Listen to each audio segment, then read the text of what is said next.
Hello, everyone. Welcome to Everything Arsenal. We are back. Real football is back. No more international football. Well, until November, we'll have to deal with another international break. But we are finally back with some real football. The Arsenal is back, and we don't have to turn on the TV and try to choose between Gibraltar versus San Marino or Malta against Moldova. Those are the choices during the international break. No more that. We can now watch real football. And next up for us is Bournemouth on Saturday.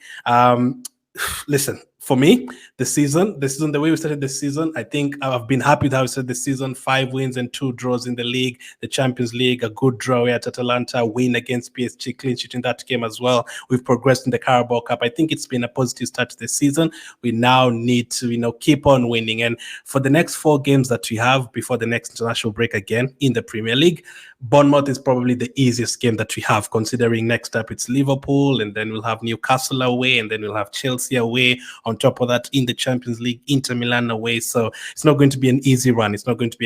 So we have to keep up the momentum. We have to win this game and then proceed to the Champions League against Shakhtar, and then the Premier League tough game against Liverpool next weekend. We are going to see how that one goes. But first up, let's focus on Bournemouth and how this game could go. Now, we do have a very good record against Bournemouth. A very good record, actually. The 16 games that we've played against them, we've won 13, we've drawn 2, and we've only ever lost once to them. And recently, ever since they were promoted back in 2022, we've played them 4 times and we've won all 4 of those games, and we've scored 3+ goals in all of those 4 games. Last season, we won 4-0 at their place and 3-0 at our place. The previous season, we won 3-0 at the Vitality, and we had that incredible, iconic game where Nelson scored in the last minute, the 3-2. But 3 clean sheets in those 4 games, that's a good record. And fun enough, I went to watch back those 4 games, especially the 2 away from home that we played against them, and Jesus was very good in both of those games. So could he actually end up starting this game, considering we have a couple of knocks that we're going to talk about later? We'll find out when we talk about the lineup next later in the video. So where about Bournemouth currently, how they've been doing so far this season? Obviously, they sold Solanke at the beginning of the campaign. They replaced him with Evan Nilsson, a guy that we played against last season when we played FC Porto, and they are currently 13th. That is above Man United. We have to get that one in. Where the hell are Man United? Like 14th? Absolutely crazy.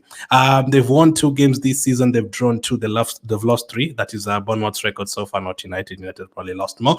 They've scored 8 goals and conceded 10. So they can't score goals, but they do concede goals as well. So, and as I said, we've scored 3+ goals against them in the last 4 games. This is a game that you should be trying to get goals for sure. Now, I've watched Bournemouth like 3 or 4 times this season. Watched them when they played against Chelsea. They lost that game. They played really well, but they lost.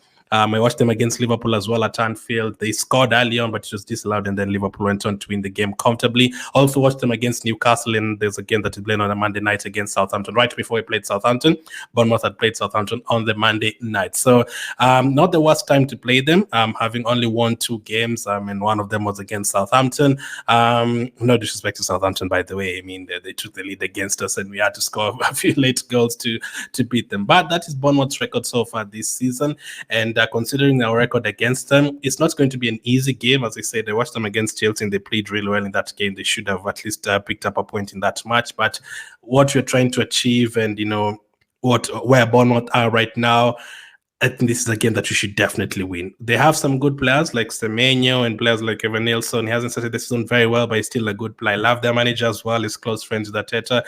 He's a very, very good manager. I remember when he came to Bournemouth, people are talking about Bournemouth getting into the top 10 and all. He did very, very well. Recently, it's kind of dropped off with the form. The last game, they actually lost to Leicester, so it's basically the best time to play them. And looking at our next 3 fixtures after this one in the Premier League, this is a must-win game. Now, am I confident? For sure. Now let's look at Arsenal. We are obviously still undefeated, as I said at the beginning. I'm very happy with how we started this season so far, especially away from home. Aston Villa away from home, 2-0 win. Man City away from home, got a 2-2 draw, almost got the win in that game with 10 men, and obviously going to Tottenham and getting a 1-0 win away from home. We are very, very good. Like in terms of keeping clean sheets, keeping it tight, scoring a couple of goals, sneaking games, you're very good away from home. Now, not saying that at home I usually expect us to lose or anything. No, I don't usually expect us to lose these days, not too many times. And at home, I do expect us to win my majority of the games anyway, but it's always like a bit hard here and there. I don't know if it's because we usually go for it and then the other teams get opportunity to score against us, and away from home we keep it tight and keep it tight and never allow anyone to basically get through us.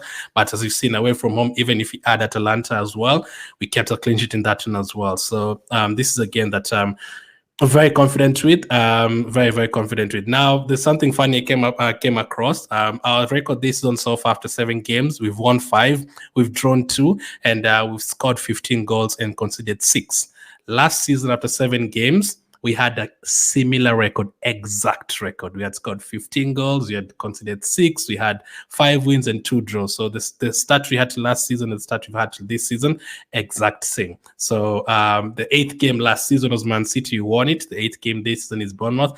Let's make sure we win it, and then we proceed from there and see how the rest of the season is going to pan out. If you win this game and you win Shakhtar, you're going to the Liverpool game extra confident as well. Last time we beat Liverpool at home. Liverpool, we also have a good record against them recently. But again, as I said, we're going to talk about Liverpool next time, not now. Let's focus on the Bournemouth game. You don't want to draw points in this game. We have a chance to go top of the table on the Saturday. Liverpool and Man City are both playing on the Sunday. I don't think we've stepped to top of the table so far this season, have we? I don't think so. This could be the first time you actually get to, taste top spot for maybe a day. You never know. Liverpool are playing against Chelsea the next day. Man City are going to Wolves. Probably are going to win that one. But if things go our way, we could be top of the table. Maybe similar points and equal everything with Man City once again. Who knows? But if Liverpool draw points against Chelsea, you have an opportunity to finish this weekend top of the table, playing against Liverpool next week. That will be very interesting. So lineup. What is the team news? Now we've had a lot of disruptions so far this season. Obviously, we've had to play without Odegaard. We've had to play without Merino. We've had to play a North London derby without Declan Rice. Team has been in and out. Ben White has missed a few games recently.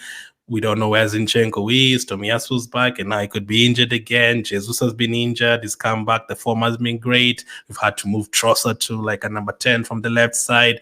Martinelli, the form has been up and down, but recently he's been scoring the goals. So we've had a few disruptions. We haven't been like, with the same 11 and we know the subs and all that and consistency in terms of the team news. We haven't because of different reasons, suspensions, injuries, and it's going to be the same this time round. Saka and Martinelli both kind of picked up knocks during the international break. They're going to be fit for this one. Is Timber going to be fit? He missed, he didn't play the last game, right?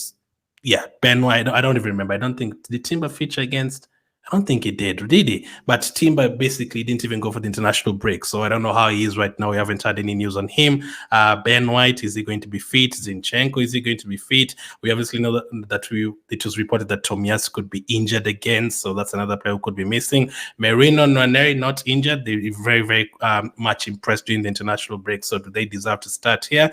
It's going to be interesting. But this is the lineup that I would go for in this game. I've taking a look at the different positions, who should we start, but this is the one that I'd go for. So defensively, easy. Raya in goal, Calafiori, Gabriel, Saliba, and Timber at the back. That is if Timber is fit. If Timber is not fit, I don't know if Ben White is going to be fit.